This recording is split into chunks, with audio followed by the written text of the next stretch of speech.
We are now going to go out to the White House. President Trump's cabinet meeting. This is the tape playback. We have about 45 minutes of it right now. Let's show it to you from the beginning all the way to the end. The chip business, not because of the CHIPS Act, which was a disaster. You gave billions of dollars to companies that already have many billions of dollars. They said, thank you very much. It was no incentive for them to use it. But what is good is the tariffs will make it so that they want to come back. That's why they're coming back. I think they're coming back because of the election that took place on November 5th and because of the fact that they have to come back because the tariffs are forcing them to come back. And remember, there are no tariffs if you build here, and that's a big factor. So we have record numbers. Howard was just telling me the numbers that we're talking about are crazy, beyond anybody's wildest expectation. So they'll be doing a lot of building, all sorts of businesses, including the basics of automobiles.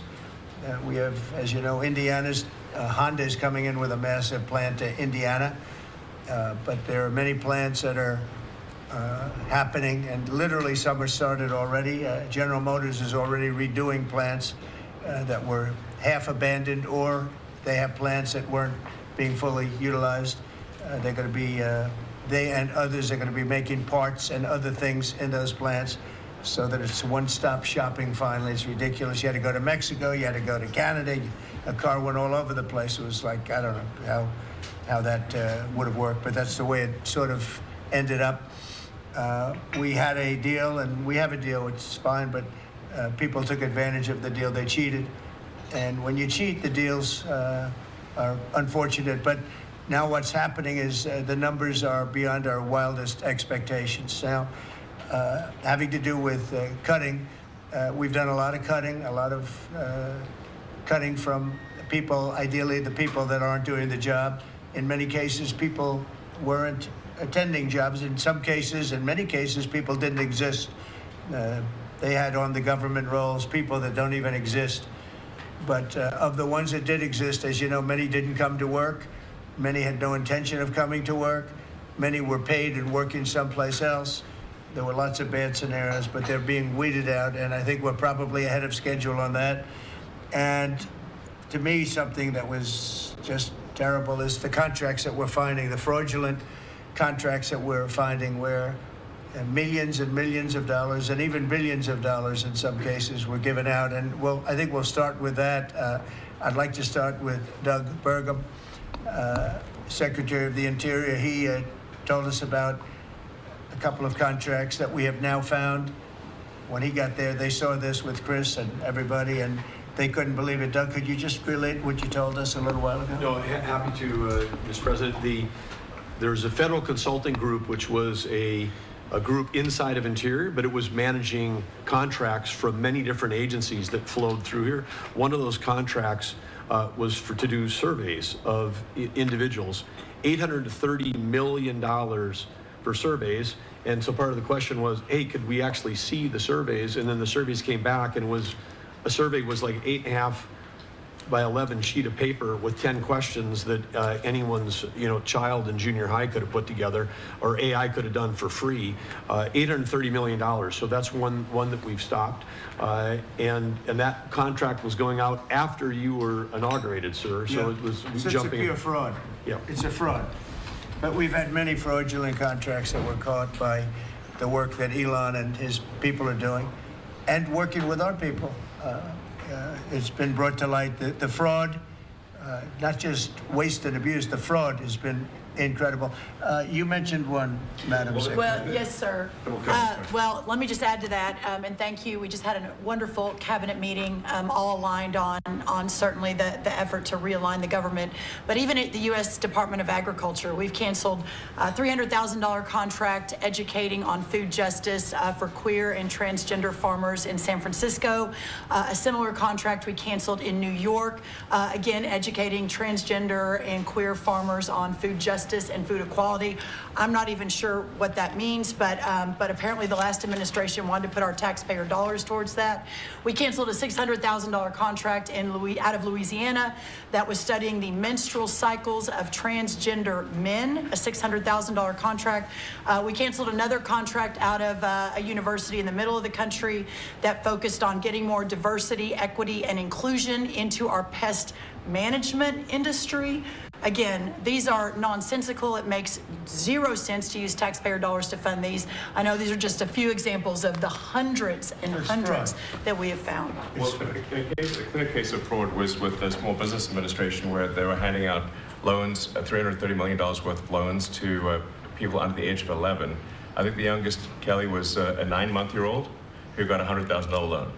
That's a very precocious baby we're talking about here. Well, we're tackling the fraud, waste, and abuse in the agency. We've seen, hundreds of billions of dollars of fraud go unprosecuted, so we're taking that on. We have a zero-tolerance policy for fraud, and we continue to crack down on it and make sure people are held accountable. It's amazing. And you have a lot of that. We found far too much of it. It's a pure fraud. We like to use the words waste and abuse because they sort of sound good, but many of these things are pure fraud. Now, there was a contract that you've heard about where Stacey Abrams got $2 billion just before we took over, and it was a rush to get her the money, and that was environmental, and nobody knows what she was doing. But $2 billion, if you got 2 million, that's a lot. If you got 200,000, that's a lot. But this was $2 billion was given. Lee, do you want to talk about that? And the other one that was even worse? EPA has now canceled over $22 billion worth of contracts. $2 billion going to this NGO that Stacey Abrams was tied to. They received only $100 in 2023.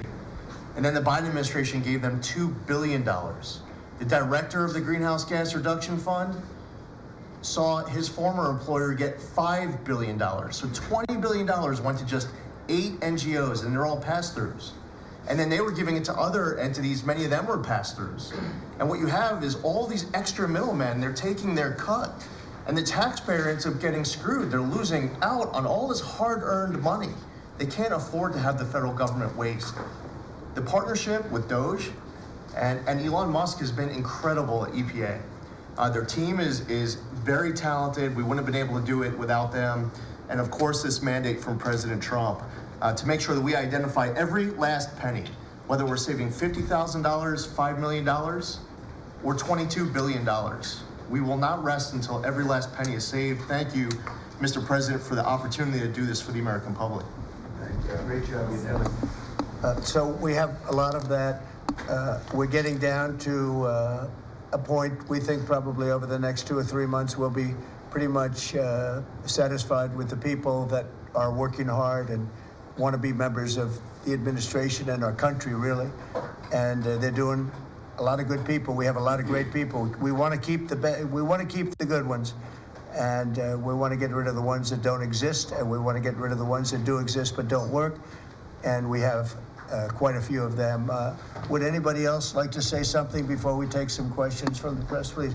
Doug Collins. Yeah, Mr. President, I think one of the things that you've always told me is take care of our veterans, and that's what we're doing at the VA. And one of the things, though, is you also have to know who your employees are. You have to know the very fact of who you are. We're 470,000 roughly when we started this, larger than the active duty Army, when you think about that in the perspective. But however, this is an interesting point. When I first got there and we started looking at this, how you take care of people, we didn't have an HR system that could actually give us a rundown on who actually was working where. That we've had to work with that, working with our VA employees who are DOGE liaisons. We've been able to put together an organizational chart which we can start looking at that. But the interesting part about it is about taking care of veterans, and what you've told me to do is how do we get the people in the right places. And I think when we look at this, GAO has told us we were high risk for years. The previous administration put literally tens of billions of dollars and tens of thousand employees over the last 4 years, and we saw our statistics basically stay the same or go down. Backlogs went up. Maybe the question is not money and employees anymore. Maybe it's the organization and how we effectively deliver for the American people. And that's what we're going to do. Well said. And one thing I want to add to it, it is not necessarily a very popular thing to do. You're talking about employment, you're talking about people and the lives of people. And yet, I think the American public understands we're trying to save our country and make our country great again. I mean, you could say it, but we're trying to save our country from this extraordinary thing that was happening. What they were doing to our country was just a horrible thing. And I have no idea how it plays out in the public. I guess you see poll numbers that are very good numbers, but I don't know what that means long term. But it's something that has to be done. If we don't do it, we're not going to have much of a country left, so we have to do it. So we're doing things that I think a lot of presidents wouldn't be inclined to do, but we're doing it to really, I don't want to use cliche. I don't want to say we're doing it to make America great again, because I say that on the campaign trail, but there's really no other words that could express it better than that. We're doing it to help our country, and our country was riddled with fat, like no country probably anywhere in the world, and we're getting rid of the fat. And at the same time, we're going to be bringing in millions of very good, high-paying jobs, and we're going to be taking in a lot of money. Our country's going to be very strong. We've been ripped off by every country in the world, friend and foe. We were taken advantage of like nobody's ever seen. And you saw what happened today with Venezuela. We did something with Venezuela, which is long in the making, and it's very substantial. And we'll be announcing cars very shortly, and we already announced steel, as you know, and aluminum. We'll be announcing pharmaceuticals at some point in the not too distant, because we have to have pharmaceuticals. We don't make pharmaceuticals anymore in our country. And if we have problems like wars or anything else, we need steel, we need pharmaceuticals, we need aluminum, we need a lot of these things that we sort of don't make anymore, and yet we're equipped to do it all. So we'll be announcing some of these things in the very near future, not the long future, the very near future. And it'll bring in billions of dollars, billions and billions, and it'll bring in, maybe more importantly, jobs.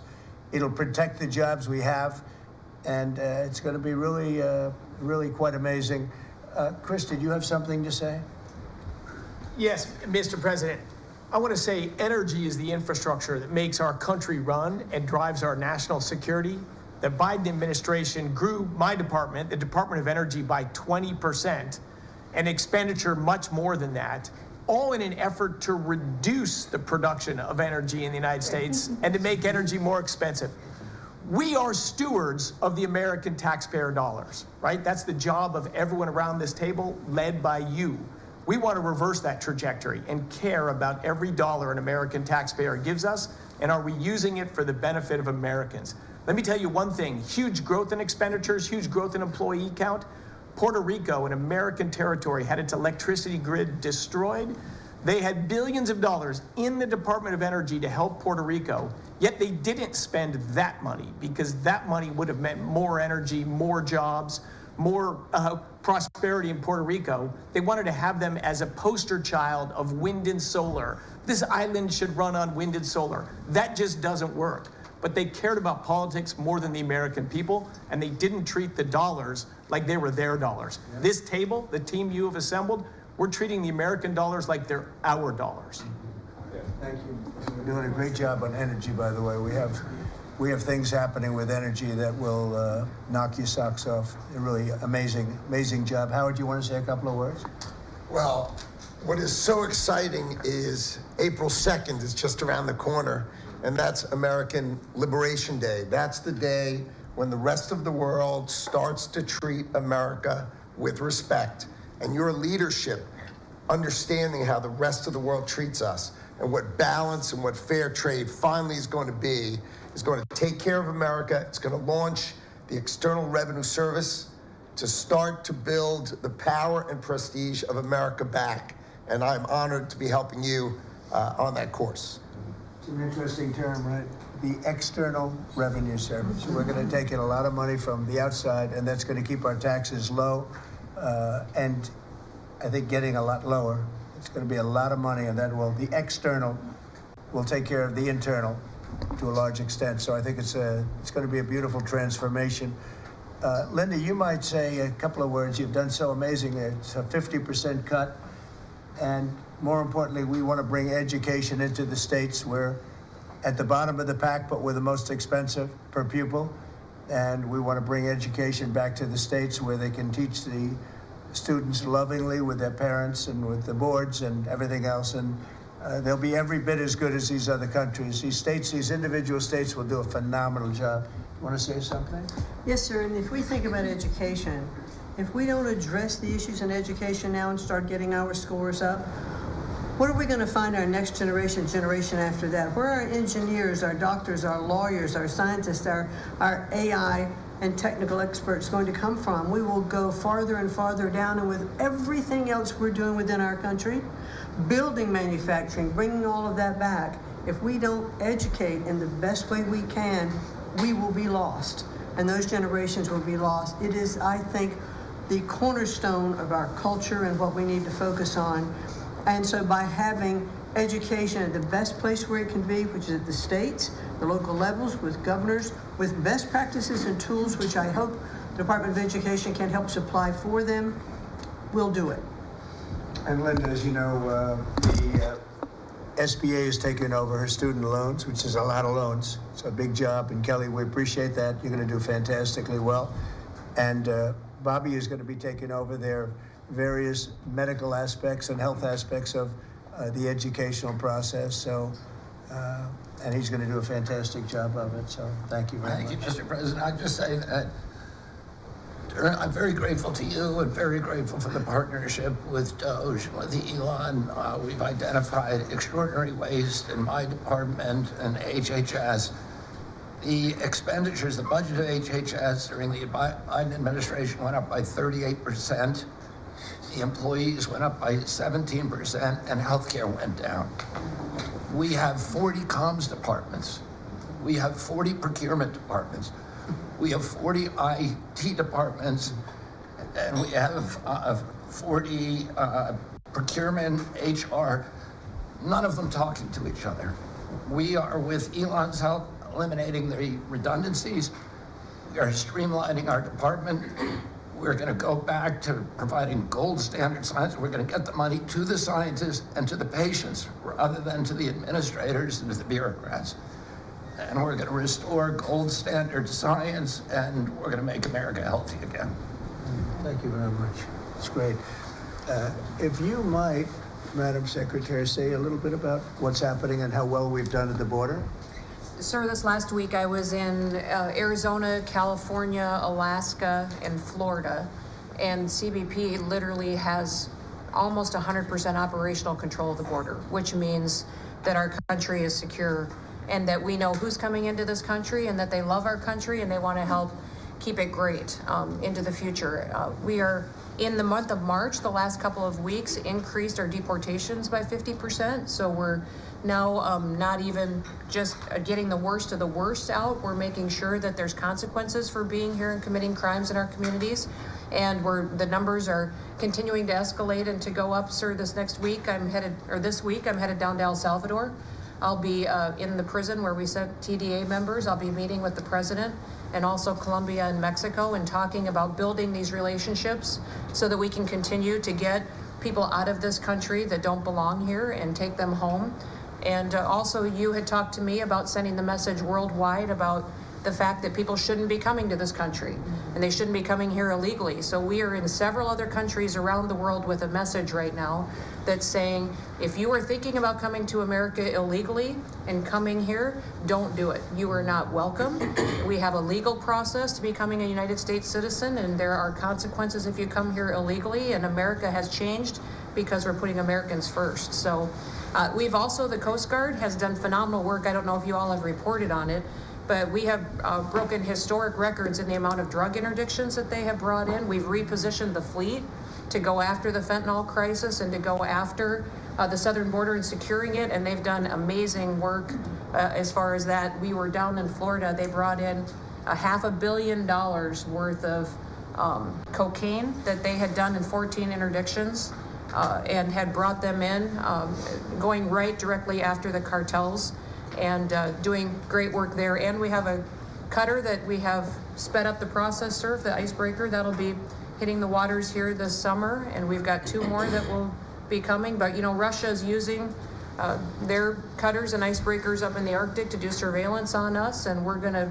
reposition our fleet to continue to partner. I want to thank the Secretary of Defense and the Navy for all of their help and partnership too. We do operations together because their obvious Navy warships are in certain regions, but our cutters are faster and can work together in a partnership that's securing America. So, and we're going to eliminate FEMA. So we've got a lot to do, but it's all good, and we're working hard, and we're going to make sure that we're continuing to do exactly what you promised. That's great. Great job. Yesterday, there was a plaza that you know well. There'd be hundreds of thousands of people standing at that plaza, pouring into our country, totally unchecked. Many people from jails and prisons and mental institutions and gang members, and horrible. And they just pour into our country. Yesterday, I was speaking to somebody, I was checking on the border, and they said there was literally nobody in this massive plaza. You know, we're talking a plaza that would hold hundreds of thousands of people. There was literally nobody there. There was one person sweeping it, but there were no people. It's been amazing. It's been an amazing transformation very quickly.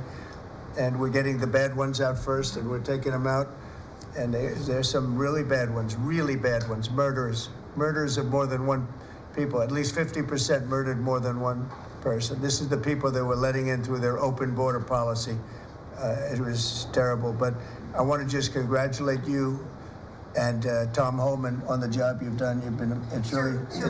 Boston this weekend, hundreds of dangerous criminals were removed, 4 killers taken out of the country just by what they did in Boston this last few days. Yeah, and these are killers that there's no reasoning. It's not like, oh, let's talk them out of it.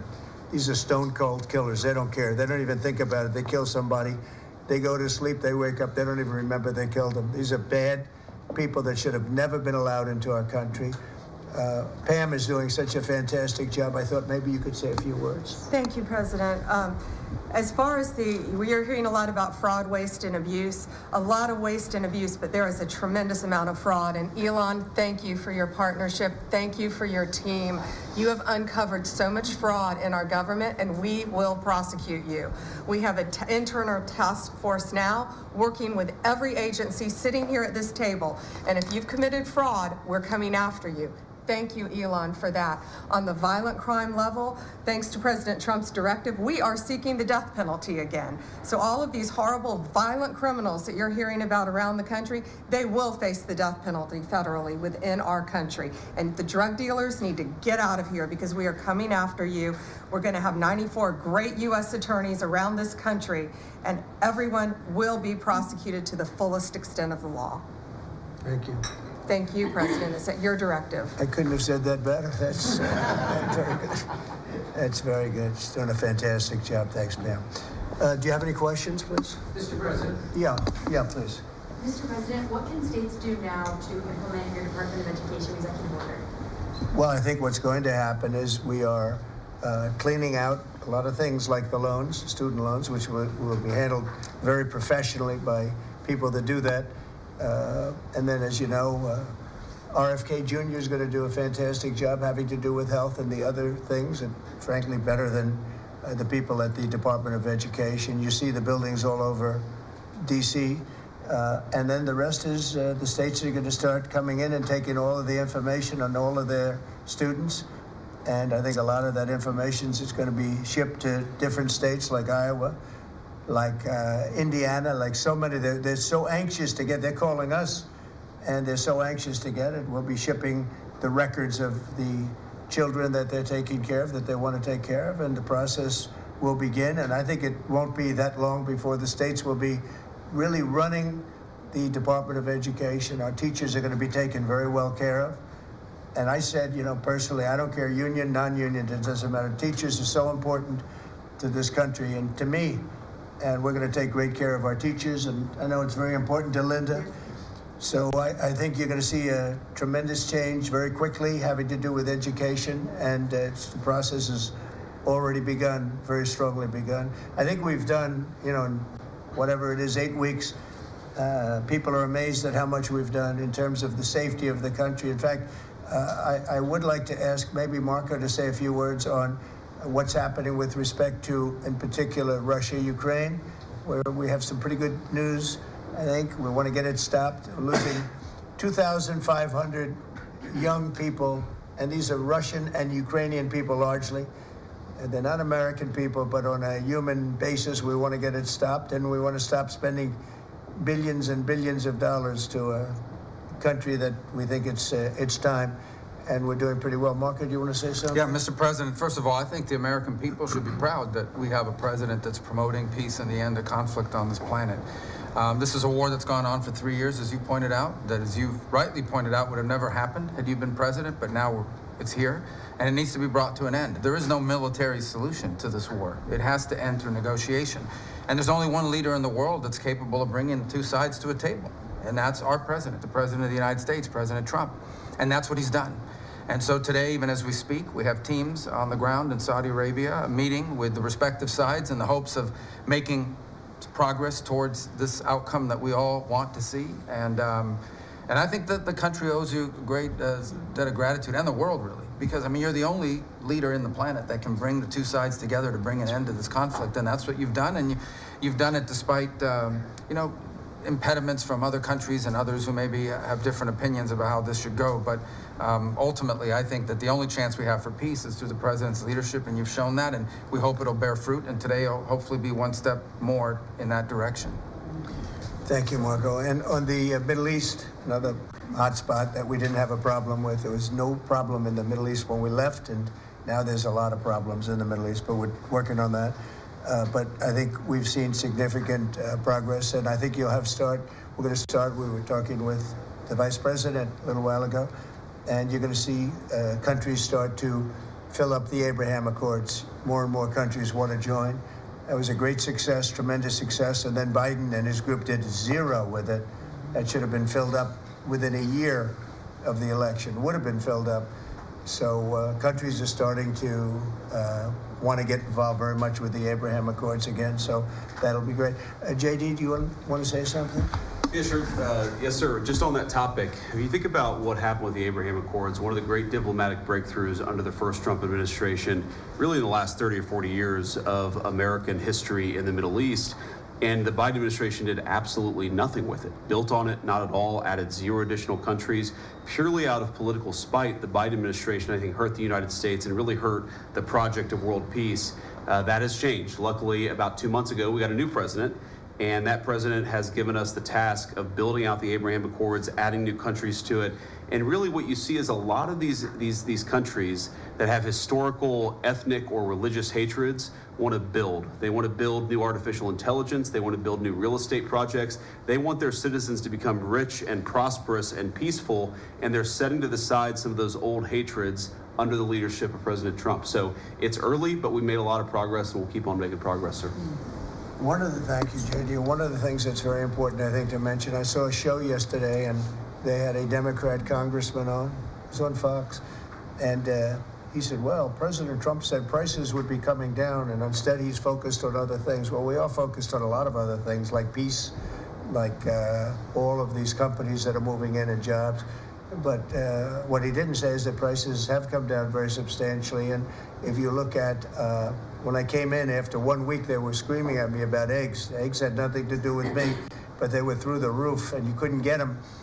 And now they're down about 35, 40%, maybe even more than that. I'm going to let Brooke, if you would just discuss that. And groceries generally, prices are coming down, and energy prices are coming down. And I hope the Fed lowers interest rates, and then you're going to see interest rates coming down, and I'll have you speak about that in a second, Scott. Brooke, go ahead. Well, sir, thank you. I think the first thing that's really remarkable to note is that the prices of eggs under the 4 years of Joe Biden increased 237%. 237% in those 4 years, and yet it wasn't covered in the press at all. No one talked about the price of eggs in the summer of last year, for example, from the media. So, of course, the president wins, and he is inaugurated, and the next day, everyone is yelping about why the price of eggs are so high. So it was certainly one of many, many issues we took on under the 4 years of Joe Biden. We had the cost of input go up 30% for all of our agriculture products. At the same time, the trade deficit increased $49 billion. So it was zero under the first Trump administration. And then under Joe Biden, we sold $49 $39 billion less of our ag products around the world. Then you combine that with the avian bird flu, and I know I've talked to a lot of you in the press on this over the last 3 or 4 weeks. But listen, here's the deal. The president, under his vision and support, we released about a month ago a very significant plan on how to bring the price of eggs down. It included 5 prongs. I won't go into it now because I don't want to bore everyone, but since that day, since we released that plan regarding biosecurity, repopulation, importing eggs, research, and then deregulating, taking those onerous rules off of our farmers, our egg-laying farmers, since that time, the price of eggs, the wholesale price of eggs, has come down 53%. So we're going to keep working on it. Listen, it's not something you solve overnight. Avian bird flu and some of the other animal diseases, we're working across the government, several partners out in the cabinet on that, especially my friend Secretary Kennedy over at HHS. But we have a long-term solution, but at least for now, in the short term, thanks to President Trump and so many that have worked so hard, the price of eggs are coming down, as well as the price of groceries. So thank you, sir, for the opportunity to lead on that. And the number is 53%, and they're readily available. So I think it's a fantastic job. And overall groceries are down too. That's right. They're coming down. So the consumer's finally seeing some good news instead of year after year of prices going up because of grossly incompetent leadership. Scott, do you want to talk about interest rates, where you see it all going? Yes, sir. So we are, under your direction, we're reprivatizing the economy. We're bringing down government spending. We're bringing down excess employment in the government sector. On the other side, we're going to re-leverage the banking system. We're going to have all the new manufacturing jobs, so everyone who's laid off from the government will have an opportunity to go into the private sector, and that is going to lead to disinflation. Inflation is under control. We're going to get the affordability crisis fixed.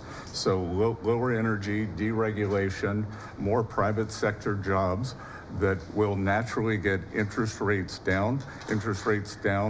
Mortgage rates are down almost every week since January 20th.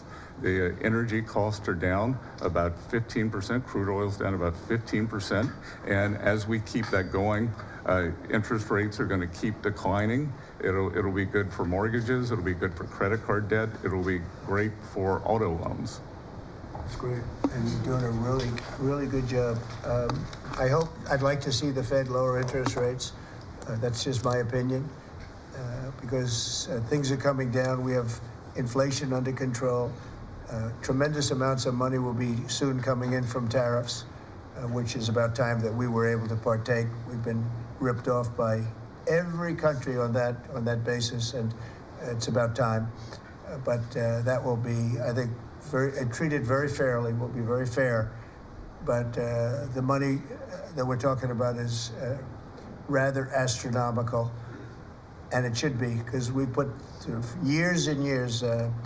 I was able, in the first term, we had a great first term with the highest stock price increase ever, all the different things that we had. But one of the things, we took in a lot of money in tariffs, and I had just started that process, and we had to slow it down because of the COVID. We didn't go forward. We did a very good job with COVID, but that was something that happened to the whole world. It was a shame. What a shame. All those people dead, and all of the problems that it caused for countries far worse. I mean, some countries still haven't recovered. Economically, they haven't recovered. But we took in hundreds of billions of dollars in tariffs just starting the process. But this is a program that's going to be, I think, unbelievable for our country. And I think it's treating other countries very fairly, very, very fairly. I'd like to ask, if I might, Sean Duffy to say a few words about the air traffic control situation. You know, there were some mishaps, one in particular, the helicopter crashing into the plane. We have a system that's 40 years old. They spent tens of billions of dollars trying to patch it up and, you know, make it work, but it doesn't work. And my pilot says they use different systems. They don't want to use our system. It's so obsolete. And it's an obsolete, horrible thing that happened with respect to it. And we were going to, I said, day one, if this happens, if we are successful, we're going to have to get a brand new, modern, top-of-the-line air traffic system. And I think I can say that I've been working a little bit with Sean on it, but Sean's been working hard on it. and with his new person at FDA, who's going to be terrific, by the way. And maybe you want to talk to them about that, because we need safety in the air, total safety in the air, and this will give that to you. Sure. Thank you, Mr. President. We had a conversation on Friday. Again, our air traffic control system, as we talked about maybe privately or I don't know publicly with all of you, but we have decades of ideas and billions of dollars, and no progress is ever made on any of these initiatives. Air traffic control is the same thing. And so we're having a conversation about building a state-of-the-art, brand new, best technology, envy of the world air traffic control system. And what's interesting from the DOGE team is they'll look and say, well, what is the problem? Why hasn't this been built? This is about safety. This is about people's lives. All of you fly, your family flies. Why hasn't it been done?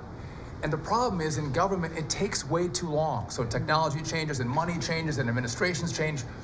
We have to do this fast, which is why we need the partnership from the Congress to give us the money up front. The best ideas and the best technology available in the world, we're going to build in the system. I think, Mr. President, we can do it in 3 years. I think Trump Tower was built in 3 or 3.5 years. I think we could match the Trump Tower time frame. 2 years. Okay. 2 years. Maybe not that good, but about 3 years. And again, we have to choreograph, because again, our towers are operational, keeping planes in the air. So we got to choreograph this, but we can do it in short order. If I can just make one other point, Mr. President. We're $36 trillion in debt. You've never had a DOGE. We've never come in and looked at our government the way, Mr. President, you've looked at this government and said, there's too many people, there's contracts, fraud, waste, and abuse. And so we've had a few bumps in the road as we've gone through this process, but if you look around this room, everybody has seen how the process has evolved, and everyone appreciates some of the insight and technical support that we've gotten to make this government more efficient, to make it more responsive to the American people. And so, again, when you have a new system like this, you'll get some bumps. But things are rolling out. The last 3 weeks have been much, much better as our teams have integrated and we're working to deliver for the American people. And I would say some of the press had made comments last time about what happened in the last meeting. We had a great conversation in the last meeting. Elon and I had a great call after the meeting, and so sometimes the reporting can be a little bit off. I love the analysis that you guys do when you're not in the room. But I would just note that we're working well together, Mr. President, and the whole team here is working well together. Well, actually, we decided to see you after the cabinet meeting instead of before, and I think that's nice. But if you think about it, I guess never in history has anybody invited you to a cabinet meeting. We're very open and transparent, and we had a very good meeting today. So, I mean, you're standing here, you're seeing what the result of the meeting is. I think we're doing an amazing job for essentially 8 weeks on the job. I think it's there's never been anything like it. Did you have a question, please? Two, actually, if you don't mind. And thank you for having us. Thank you. We appreciate it. One, actually, to follow up on the Attorney General's comments, and then one for you.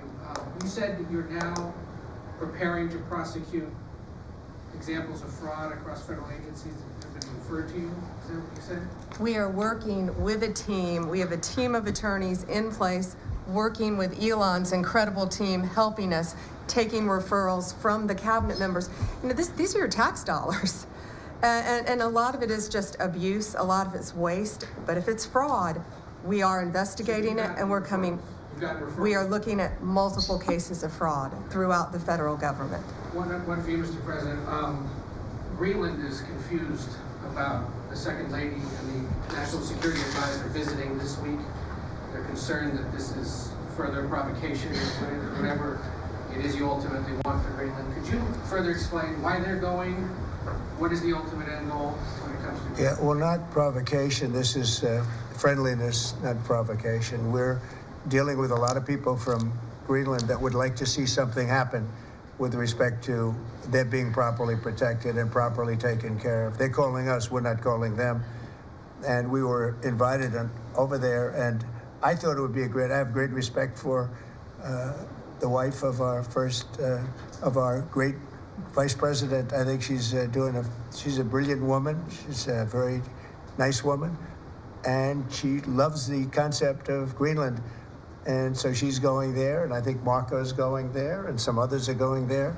But we've been invited, and they really like the idea because they have been somewhat abandoned, as you know. They haven't been taken good care of. And I think Greenland's going to be something that maybe is in our future. I think it's important. It's important from the standpoint of international security. And if you look at the ships outside of Greenland, you have Russia, you have China, you have lots of different people and lots of different places, and it cannot go on the way it is. It's not going to go on the way it is. I'll make a statement. It's not going to happen. So they're going there, and that's purely friendship. Who's doing the inviting? You said people. A lot of people, yeah. People from Greenland are asking us to go there. We have many, many requests from many, many people, some officials too. Mr. President, yes, I ask please. you about economic forecasts. I saw one economic forecast coming out from the OECD this past week. They are forecasting stagflation for the United States, a downtick in terms of GDP growth. Do you agree with that forecast? What do you see over the course of 2025 for our... Well, we inherited a very, very bad and perilous situation from a group of people. Again, we just got here from a group, and this takes a long time to develop, from a group of people that truly didn't know what they were doing. And you see that with not only costs, you see that with all of these fake contracts that have been given out.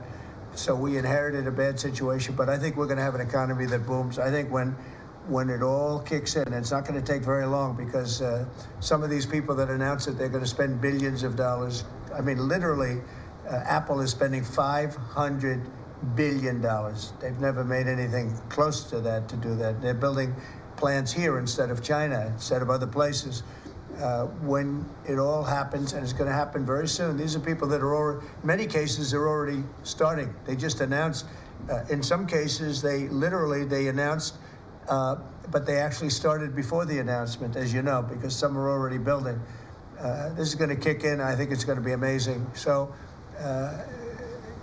they're looking at, based on numbers that I was looking at 6 months ago, 7 months ago, I was very concerned about the economy.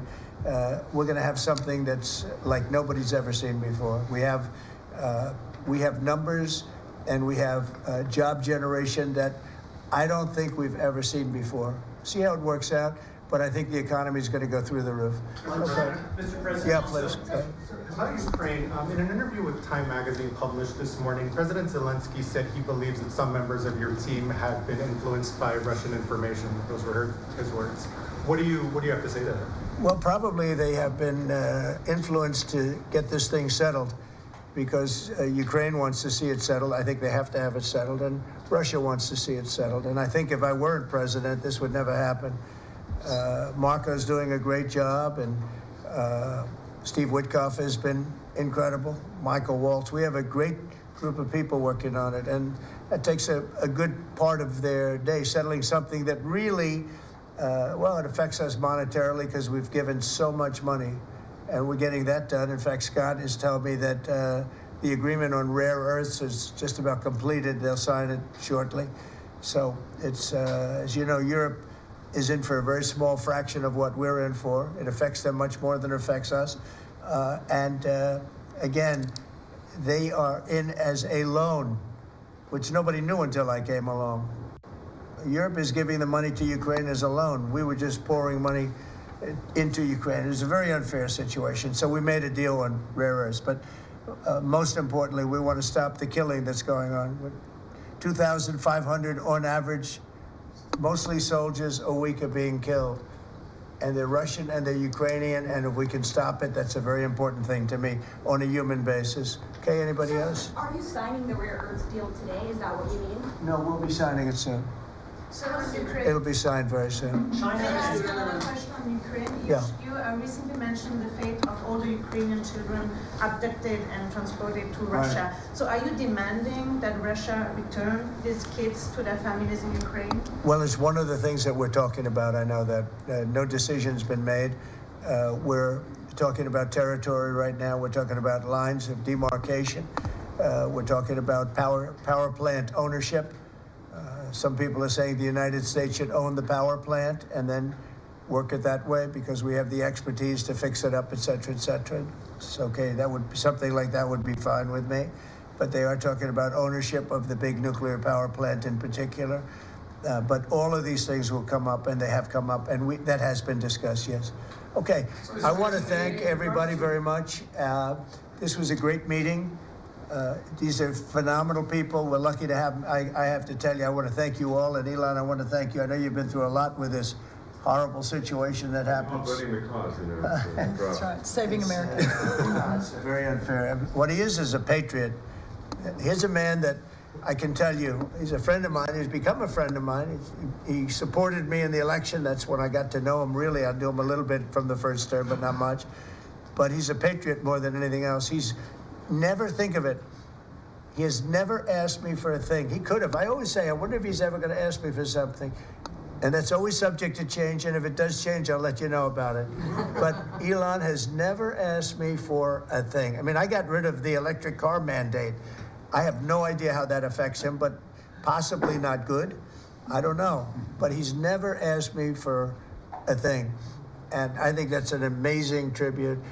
I did get activated last week when I saw what they were doing. I said, he makes an incredible product, and we're going to go out and tell people you can't do that stuff, and support him. They got to support him, because if he wasn't doing this, he wouldn't have any of these difficulties. And I think it's getting less and less. Pam has done a great job with regard to all of the, I mean, I know the kind of investigations that are going on. If she finds them, which she will, she already found 4 of them. But I think they're going to suffer very grave consequences, because they're really terrorists when you think about it. They're terrorists at a high level. And I think the people that are financing them, they could very well be people I know, people that you write about. But those people are in big trouble, so they better cut it out. But Elon's a patriot. We want to thank you very much for the job you're doing. Thank you very much.